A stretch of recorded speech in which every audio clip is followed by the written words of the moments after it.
ಯಾರು ದಾಖಲೆ ತೆಗೆದಿಲ್ಲ. ಈವನ್ ಲೋಕಸಭಾ ಸಭಾಧ್ಯಕ್ಷರು ಕೂಡ ಹೌದು ಬರೀ ಮಾತಾಡೋಂತ ಕ್ಲಿಯರಾಗಿ ಕೊಡೋದಿಲ್ಲ. ಆದಷ್ಟು ಅವ್ರು ಮಾತಾಡೋದನ್ನು ಹೆತ್ತಿಗಳಿಗೆ ಪ್ರಯತ್ನ ಮಾಡ್ತಾರೆ ವಿನಃ ಕೊಡೋದಿಲ್ಲ. ಹಂಗಾಗಿ KS ಆಕಾಂಕ್ಷಿಗಳದ್ದು ಮತ್ತು ರಾಹುಲ್ ಗಾಂಧಿದು ಅಂತ ಕಂಪೇರ್ ಮಾಡ್ತಾ ಇದ್ದಾರೆ.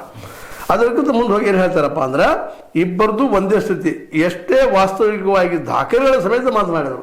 ದಾಖಲೆ ತೋಳಪ್ಪ ಇದೆ ಅದ.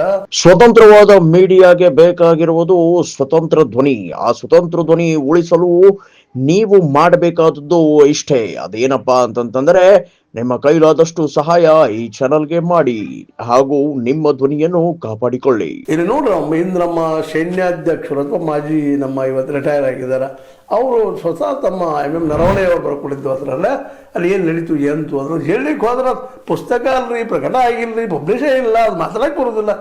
ಏನು ಎಷ್ಟು ನಿಮಿಷದ್ರು ಅದು? ಹಾಗಾದ್ರೆ ಪುಸ್ತಕ ಎಲ್ಲಿದ್ದು ಬಂತದು? ತಾನೇ ಎದ್ದು ಬಂತ? ಏನು ರಾಹುಲ್ ಗಾಂಧಿ ಪ್ರಿಂಟ್ ಹಾಕಿಸಿದ್ರು ಅದನ್ನು? ಅವ್ರು ಹೇಳಿದರು ಅವತ್ತು ಯಾವ ರೀತಿಯಾಗಿ ಪ್ರಧಾನಿ ಜೊತೆಗೆ ಅವತ್ತಿನ ಏನಪ್ಪ ರಕ್ಷಣಾ ಮಿನಿಸ್ಟರ್ ಇವತ್ತೇನಿದ್ದಾರೆ ಅವ್ರಿಗೆ ನಾವು ಫೋನ್ ಹಚ್ಚಿದ್ರು, ಯಾರು ಕೇಳಿದ ಕಡೆಗೆ ನಮ್ಮ ಮೇಲೆ ಹಾಕಿಬಿಟ್ರು ಅಂತ ಆ ಪುಸ್ತಕದಲ್ಲಿ ಬರ್ಕೊಂಡಿದ್ದಾರೆ ಅವ್ರು. ಯಾಕೆ ಜವಾಬ್ದಾರಿ ಪ್ರಧಾನಿ ಅವರು. ಇದು ಸಂಸತ್ತು ದೊಡ್ಡದು ಜೊತೆಗೆ ಇಲ್ಲಿ ಪ್ರಧಾನಿ ಮುಖ್ಯ. ಅವ್ರು ತಮ್ಮ ಡಿಸಿಷನ್ ಹೇಳಿಲ್ಲ, ಕೊನೆಗೆ ನಿಮ್ಗೆ ತಿಳಿದಂಗೆ ಮಾಡ್ರಿ ಅಂತ. ತಿಳಿದಂಗೆ ಮಾಡೋದ್ರು ಏನು ಮಾಡೋದು ಅನ್ನುವಂಥ ಪ್ರಶ್ನೆ ಎತ್ತಿದ್ರು. ಅದನ್ನು ಹೇಳಿದ್ರೆ ಯಾರೂ ಕೇಳಲಿಕ್ಕೆ ತಯಾರಿಲ್ಲ. ಹಾಗೆ ನಮ್ಮ KS ಅವರು